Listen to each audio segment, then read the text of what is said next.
Hello दोस्तों, आज के इस कहानी में आप सभी का स्वागत है। मेरा नाम शिवानी है। मैं बहुत खूबसूरत थी, इसलिए कम उम्र से ही मेरे रिश्ते आने शुरू हो गए थे। तभी मेरी शादी मेरे पापा ने जल्दी अपने ही दोस्त के बेटे मोहित से करवा दी। मोहित मुझसे बहुत मोहब्बत करते थे। जब तक वह जिंदा थे मुझे कभी किसी चीज़ की कोई परेशानी नहीं हुई थी। हमारी शादी के 9 साल बड़े ही सुकून से गुजरे थे, लेकिन उनके अचानक मृत्यु के बाद मेरे ससुराल वालों ने मेरा जीना दुश्वार कर दिया था। उनकी आंखों में मेरा वजूद काटने लगा था, क्योंकि मेरे साथ मेरा एक बेटा भी था। मेरे देवर और जेठ यह बात अच्छी तरह जानते थे कि अगर मुझे अभी और इसी वक्त घर से ना निकाला गया तो मेरा बेटा जायदाद का हकदार बनकर खड़ा हो जाएगा। मैंने जैसे तैसे बड़ी मुश्किल से अपने ससुराल में ही 2 महीना गुजारा। 2 महीना ख़त्म होते ही मेरे जेठ ने यह फैसला सुना दिया कि अब मुझे यह घर छोड़कर जाना होगा, क्योंकि एक जवान औरत का पति के बगैर इस घर में रहना ठीक नहीं है। मगर मैं अच्छी तरह से जानती थी कि वह यह बात क्यों कह रहे हैं, लेकिन मेरे पास इस घर के अलावा और कोई ठिकाना नहीं था। मेरे बूढ़े पापा की मृत्यु हो चुकी थी। मेरा भाई शादीशुदा था। मैं जानती थी कि मेरी भाभी 4 दिन से ज़्यादा मुझे बर्दाश्त नहीं कर सकेंगी। मैं उनके कदमों में गिर गई और प्रार्थना की कि मुझे इस घर से ना निकालें। मुझे मेरे पति के जायदाद में से कोई हिस्सा मत दीजिएगा। लेकिन मेरे ससुराल वालों को मुझ पर ज़रा भी तरस नहीं आया। उन्होंने मुझे और मेरे बेटे को इस घर से निकाल दिया। मजबूरन मैं अपने बेटे के साथ मायके पहुंच गई। मेरे भाई ने मुझे देखकर सीने से लगा लिया। 2-4 दिन तो भाभी ने भी मेरा बहुत ख्याल रखा, लेकिन उसके बाद उन्हें एहसास हो गया कि मैं और मेरा बेटा हमेशा भाई की जिम्मेदारी बनने वाले हैं, तो उनका व्यवहार भी ख़राब होना शुरू हो गया। मैं घर की बेटी से कब घर की नौकरानी बन गई, मुझे खुद भी पता न चला। भाई सारा दिन नौकरी पर होता, भाभी घर का सारा काम मुझ पर डालकर अपने कमरे में आराम करती रहती। मुझे घर के काम से कोई तकलीफ़ नहीं थी, लेकिन जब मेरी भाभी मुझे ताने और अपने किए जाने वाले एहसान जताती तो मेरा दिल रोने लगता। मेरे भाई की बेटी और मेरा बेटा लगभग एक ही उम्र के थे। भाभी ने अपने बच्चों को बहुत अच्छे स्कूल में एडमिशन करवाया, लेकिन मेरे बेटे को घर में काम काज के लिए रख लिया और यह बात मुझसे बर्दाश्त न हुई। मैं दिन रात उनकी सेवा कर रही थी और वो मेरे बेटे को शिक्षा नहीं दिलवाना चाहती थी। मैंने अपने भाई से अपने बेटे के पढ़ाई के बारे में बात की तो भाई ने मेरे बेटे को भी स्कूल में नाम लिखवा दिया था और यह बात मेरी भाभी से बर्दाश्त न हुई।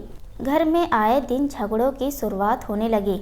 आखिरकार एक दिन तंग आकर मैंने भाई से कह दिया कि आप कोई बड़ी उम्र का आदमी देखकर मेरा उसके साथ शादी करवा दो, जो मेरा और मेरे बेटे का सारा खर्चा उठा सके। मेरा भाई भी मजबूर था, वो सारी ज़िंदगी मेरा खर्चा नहीं उठा सकता था। उसने रिश्ते करवाने वाली आंटी के ज़रिए मेरे लिए एक रिश्ता ढूंढ लिया था।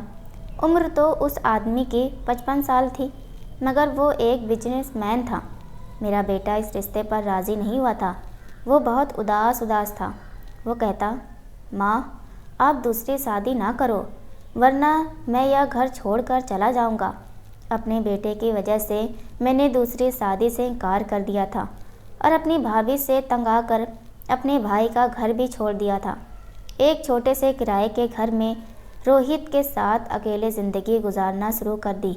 जो स्कूल में रोहित का एडमिशन करवाया, मैं खुद भी उसी स्कूल में छोटी सी नौकरी कर ली और बड़ी मुश्किल से ज़िंदगी की गाड़ी को घसीट लाई।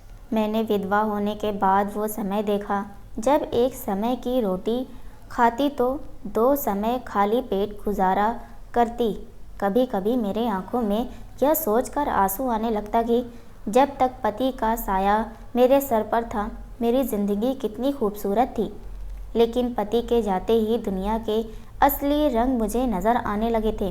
औरत की ज़िंदगी खूबसूरती वाकई उसकी ज़िंदगी में शामिल मर्द के दम से होती है, और इस बात का एहसास मुझे मेरे पति मोहित के जाने के बाद बहुत ही शिद्दत से महसूस होने लगी थी। कभी कभी मेरा भाई मुझसे मिलने के लिए आया तो वह बहुत दुखी हो जाता। वह नहीं चाहता था कि मैं इस तरह दर दर की ठोकरें खाऊं। लेकिन मुझे भी यह बात गवारा नहीं थी कि मेरी वजह से मेरे भाई की शादीशुदा घर खराब हो जाए। मैंने बाहर की दुनिया में कदम रखा तो मुझे दुनिया के सभी रंग नज़र आए थे और मैंने फैसला किया कि मुझे अपनी इस नौकरी के साथ साथ कोई ना कोई छोटा सा काम भी शुरू कर देना चाहिए ताकि ज़िंदगी को सही तरीके से आगे बढ़ा सकूं। वैसे भी रोहित भी बड़ा हो रहा था और उसकी ज़रूरतों में भी बढ़ोतरी हो रही थी। मैंने अपनी तनख्वाह का कुछ हिस्सा और भाई के दिए हुए पैसे को जमा करके एक छोटी सी दुकान खोली, जहां मैं औरतों के कपड़े और दूसरे सामान वगैरह बेचने भी रखने लगी थी। मोहित के जाने के बाद से मैंने बहुत मुश्किल वक्त गुजारा था, लेकिन धीरे धीरे वक्त बदलने लगा था। मेरी मेहनत और मेरी दुआएं रंग ले आई। मेरी यह छोटी सी दुकान बड़ी हो गई थी। मैं खुद भी दुकान चलाती थी और मोहित की पढ़ाई पर भी पूरा ध्यान देने की कोशिश करती थी। कई साल ऐसे ही गुजर गए। मेरा भी बिजनेस चमक उठा। मेरी दुकान एक बड़े स्टोर रूम में बदल गई। वक्त के मुताबिक मैंने दुकान में नई नई चीज़ों की बढ़ोतरी भी की और काम कराने के लिए बहुत सी विधवा और बेसहारा औरतों को भी अपने पास रख लिया। मैं अपने काम से पूरी तरह खुश थी। तभी एक दिन मेरी दुकान पर एक देवर संजय आया था। 9 साल के बाद उसे अपनी आंखों के सामने देखकर पिछले सारे जख्म ताज़ा हो गए थे। संजय को तो पहले इस बात पर यकीन ही नहीं आया कि मैं ज़िंदगी में इतनी आगे बढ़ चुकी हूँ और एक चमकते हुए कारोबार की मालकिन बन गई हूँ। लेकिन जब उसे एहसास हुआ तो वह शर्मिंदा हो गया और हाथ जोड़कर माफ़ी मांगने लगा कि बड़े भाई के फैसले के आगे वह सर नहीं उठा सकता था, जबकि उसे मेरे बेटे के दुख का एहसास भी था। मैंने यह सोचकर संजय को माफ़ कर दिया कि वह मेरे पति मोहित का भाई है और मोहित अपने छोटे भाई से बहुत मोहब्बत करते थे। संजय हमारे घर आने जाने लगे। मेरे बेटे रोहित से बहुत मोहब्बत करने लगे थे।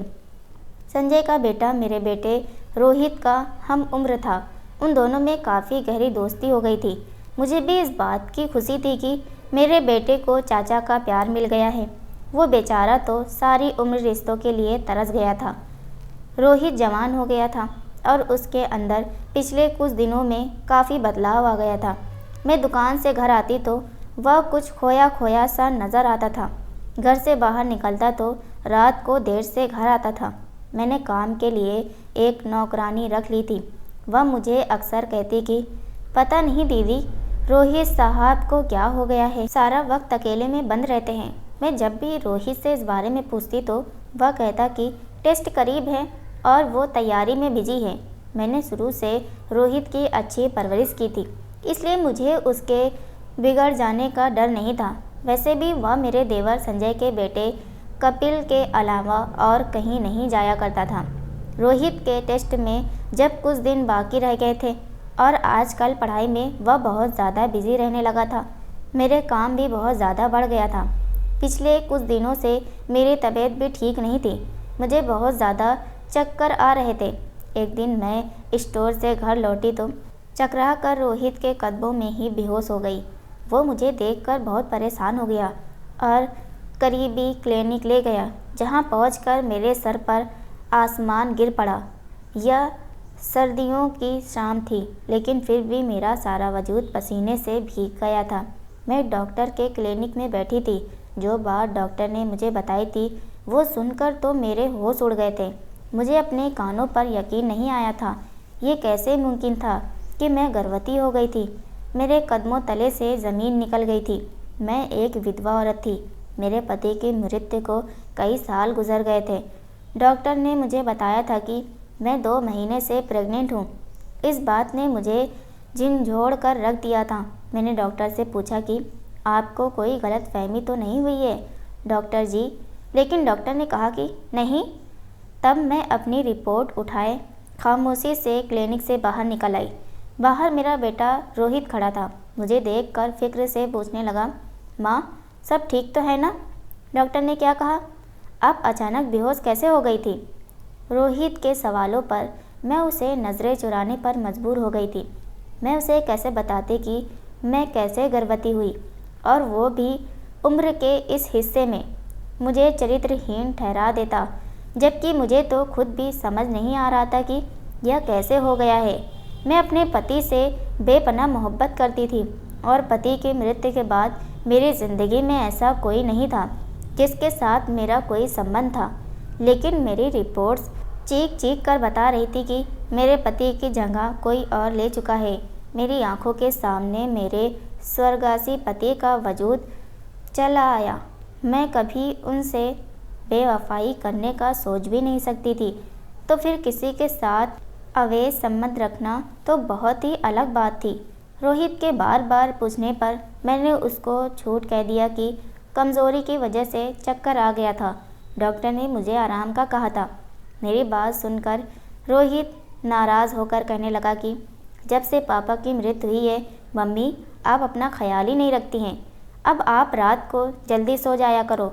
नौकरानी के होते हुए भी आपको घर के सारे काम खुद करने होते हैं, फिर नौकरानी रखने का क्या फ़ायदे हैं। मैं इतना छोटा भी नहीं हूँ कि आप मेरी फ़िक्र करें और परेशान रहें।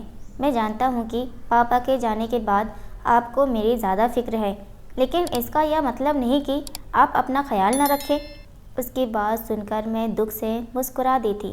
पहले ही मैं मोहित के अचानक चले जाने पर पूरी तरह से टूट चुकी थी और अब सालों के बाद इस खबर ने मुझे हिलाकर रख दिया था।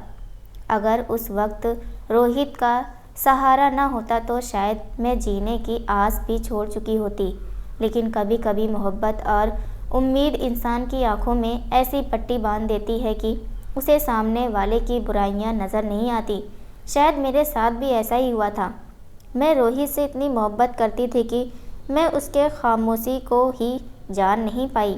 मैं रोहित के साथ घर आ गई थी और आगे के बारे में यही सोच रही थी। यह सब कैसे मुमकिन हुआ है? मैं दुनिया वालों को और अपने बेटे को क्या जवाब दूंगी?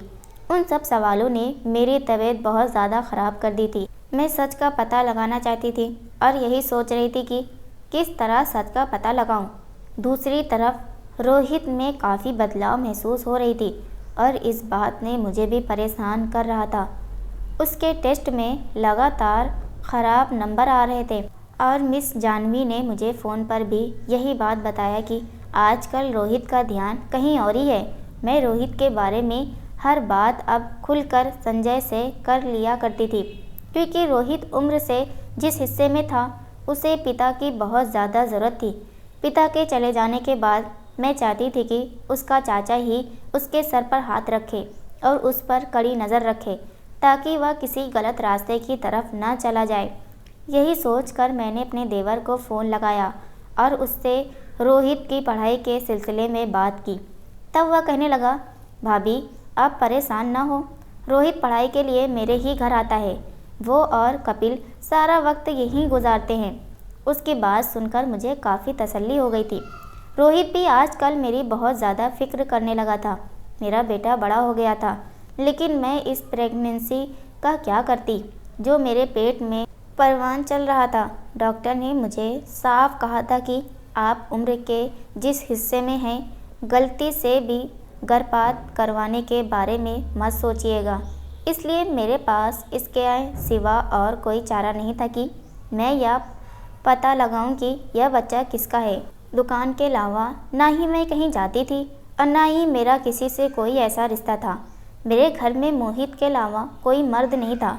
मेरे लिए हकीकत जानना बहुत ही मुश्किल था। यह सब कैसे किसने किया होगा? जो कुछ भी हुआ था वह मेरे सोच से भी बाहर था। यकीन रात के अंधेरा का ही सहारा लिया गया था। यह सोचकर मैंने अपनी नौकरानी के आगे एक ऑफ़र रख दिया कि अगर वह एक रात मेरी जगह मेरे बिस्तर पर सो जाए तो मैं उसे 20,000 इनाम दूंगी। वह खुशी खुशी 20,000 के लालच में मान गई। मैंने उसे अपने बिस्तर पर लिटाकर मुंह पर चादर उड़ा दिया और कहा कि जो मर्जी हो जाए वो यहाँ से नहीं उठेगी। फिर मैं हॉल की तरफ खुलने वाले कमरे की खिड़की के पास जाकर छिप गई। मुझे खुद भी मालूम नहीं था कि मेरे इस तरह करने से मुझे यह पता चलेगा कि नहीं कि मेरे साथ जो कुछ भी हुआ है उसका जिम्मेदार कौन है। लेकिन इतना तो मुझे अंदाज़ा हो गया था कि किसी ने रात की गहराई का फ़ायदा उठाकर ही मेरे दामन पर यह दाग लगाया है। काफ़ी देर खिड़की पर खड़े रहने के बावजूद भी कोई हलचल नहीं हुई थी। फिर जब मैंने आगे और रुकने का इरादा कर लिया तो अचानक से कमरे का दरवाज़ा खुला। तब मैं सांस रोक के कमरे के अंदर का मंजर देखने लगी और यह देखकर मेरी जान निकल गई कि आधी रात को मेरे कमरे में कोई और नहीं बल्कि मेरा बेटा आया था, जिसने मुझे कहा था कि वह सारी रात कपिल के साथ गुजारने वाला है। और कुछ देर पहले ही मैंने संजय को फ़ोन करके इस बात की तसल्ली भी की थी कि वह उसी के घर मौजूद है। फिर रोहित इस वक्त यहाँ क्या कर रहा था? मैं हैरान होकर उसे देख रही थी। वो दबे पाँव मेरे बिस्तर तक आया था। करीब आते ही उसने नौकरानी को अपनी माँ समझकर उसके पैरों को पकड़कर हिलाया था, जैसे चेक कर रहा हो कि मैं गहरी नींद सो रही हूँ या नहीं। मुझे कुछ समझ नहीं आ रहा था कि वह यह सब क्या कर रहा है। कहीं उसी ने तो मेरे साथ कुछ गलत नहीं किया। ऐसा ख्याल आते ही मुझे अपनी सोच पर शर्मिंदगी होने लगी। मैं एक माँ थी, अपने बेटे के बारे में गलत बात कैसे सोच सकती थी? जब रोहित को यकीन हो गया कि नौकरानी यानी कि मैं गहरी नींद में सो रही हूँ, तब उसने धीरे से जाकर मेरी अलमारी से काफ़ी सारे पैसे निकाल लिए। रोहित की यह हरकत देखकर मैं बहुत ज़्यादा परेशान हो गई थी और ख़ुद को कमरे से बाहर न रोक पाई और तेज़ी से घूमकर जैसे ही अपने कमरे के दरवाजे तक पहुंची तो रोहित कमरे से बाहर निकल रहा था। मुझे अपने सामने खड़ा देखकर उसके होश उड़ गए थे। मैंने गुस्से में रोहित से पूछा कि ये सब क्या है? रोहित और उसकी जेब में हाथ डालकर नोटों की गड्डियाँ निकाली और कहा कि मैं तुम पर आँख बंद करके भरोसा करती थी और तुमने मेरे भरोसे को ठेस पहुंचाया है। अब सच सच बताओ, ये सब क्या हो रहा है? और तुम आधी रात को यहाँ मेरे कमरे में ये पैसे लेकर कहाँ जा रहे हो? मैंने ज़िंदगी में पहली बार रोहित से इतनी गुस्से से बात की थी। उसने शर्मिंदा होते हुए बताया कि मेरे देवर के बेटे कपिल ने मुझे गलत काम में लगा दिया है और इसके लिए उसे पैसे की ज़रूरत पड़ी है और वह अपने दोस्तों के साथ मिलकर सारी रात यही करते हैं। रोहित की बात सुनकर मेरे होश उड़ गए थे। संजय ने तो मुझे ऐसी कोई बात नहीं बताई थी, जबकि रोहित कह रहा था कि चाचा को अपने बेटे की हरकत का पता है। और फिर उसने मुझ पर एक ऐसा खुलासा किया जिसे सुनकर मेरे सर पर पहाड़ टूट पड़ा। रोहित कहने लगा कि वो रोज़ रात को मेरे दूध में बेहोशी की दवा मिलाकर जाया करता था, क्योंकि चाचा ने उसे ऐसा करने के लिए कहा था। अगर वह चाचा की बात न मानता तो कपिल उसे उसकी बात सुनकर मेरा दिमाग सुन्न हो गया था। मैं सोच भी नहीं सकती थी ये सालों बाद मेरा देवर मेरी ज़िंदगी में आया भी तो एक नए दुख की दास्तान लिखने के लिए। मेरे विधवा होने के बाद भी उसने मुझे कोई सहारा नहीं दिया था। इस बात का मुझे कोई गम नहीं था, लेकिन मेरे जवान बेटे को गलत रास्ते लगाकर अपने ही घर चोरी कराना सिखाकर जो उसने किया था वह मेरे नज़दीक बहुत बड़ा पाप था। मुझे हर रात बेहोश करने का जो मतलब था मैं अच्छी तरह समझ गई थी। मुझे अपने पति मोहित की बात याद आई थी, जिसने शादी के शुरू के दिनों में मुझे यह बात समझाई थी कि संजय के आदत कुछ ठीक नहीं है, उससे दूर ही रहना। लेकिन उस वक्त मैंने मोहित की बात को समझ नहीं पाई थी। आज सालों बाद मुझे इस बात का मतलब समझ आया था। संजय ने एक बार फिर मेरी हंसती दुनिया को आग लगाने की कोशिश की थी, लेकिन वजह मुझे मालूम नहीं थी। मैंने रोहित को सख्ती से कहा कि वह आइंदा गलत रास्ते जाने के बारे में सोचेगा भी नहीं। मैं खुद आधी रात को ही संजय के घर पहुंच गई। उसकी पत्नी के सामने ही अपने सारे सवाल पूछने लगी। पहले तो वो कुछ न बोला, फिर उसने सारी हकीकत बयां कर दी। मोहित के मौत के बाद मुझे घर से निकालकर उन लोगों ने हमारी जायदाद पर कब्जा कर लिया था, लेकिन संजय अपनी अय्याशी की वजह से उस जायदाद को संभाल न सका। हर चीज़ बेच दी। बहुत मुश्किल से नौकरी करके वह गुजारा कर रहा था। बाहर से तो वह लोग अच्छे खासे नज़र आते थे, लेकिन हकीकत में अंदर से खोखले हो चुके थे। वह अपने बच्चों को भी ठीक तरह से नहीं संभाल सका था। उसका बेटा नशा गलत रास्ते पर चल गया था। जब संजय ने मुझे इतने बड़े कारोबार को चलते देखा तो उसकी नीयत खराब और कारोबार के साथ साथ मुझ पर भी खराब हो गई, क्योंकि मैं अभी भी बहुत ही खूबसूरत थी। उसने मेरे बेटे को अपना निशाना बनाया और उसे गलत काम में फंसाकर हर रात मेरे साथ संबंध बनाता रहा, यहाँ तक कि मैं गर्भवती हो गई। उसने सोचा था कि जब मैं गर्भवती हो जाऊंगी तो अपनी बदनामी के डर से शादी के बारे में सोचूंगी। वह खुद मुझसे शादी कर लेगा और इस तरह वह मेरे जमे जमाए कारोबार का मालिक भी बन जाएगा और गलत रास्ते की वजह से रोहित भी उसके रास्ते का कांटा न रहेगा। संजय की हकीकत जानकर तो मेरे होश उड़ गए थे। पहले ही मैंने अपनी ज़िंदगी में क्या कम तकलीफ़ उठाई थी, जो रोहित और संजय मेरे लिए एक नई मुसीबत बनकर आ खड़े हो गए थे। मैंने उसे कहा कि वह अब यह सपना देखना छोड़ दे कि मुझे उत्पीड़ित समझकर वह मुझे इस्तेमाल करेगा और मैं मजबूर होकर इस्तेमाल होती चली जाऊंगी। मैं वहां से निकलकर सीधे पुलिस स्टेशन गई। मैंने संजय पर मुकदमा दर्ज करवाया था और उसके बेटे कपिल पर भी, जिसने मेरे बेटे को इस लत में ढकेला था। वह दोनों बाप बेटे जेल में थे और अपने किए की सज़ा भुगत रहे थे।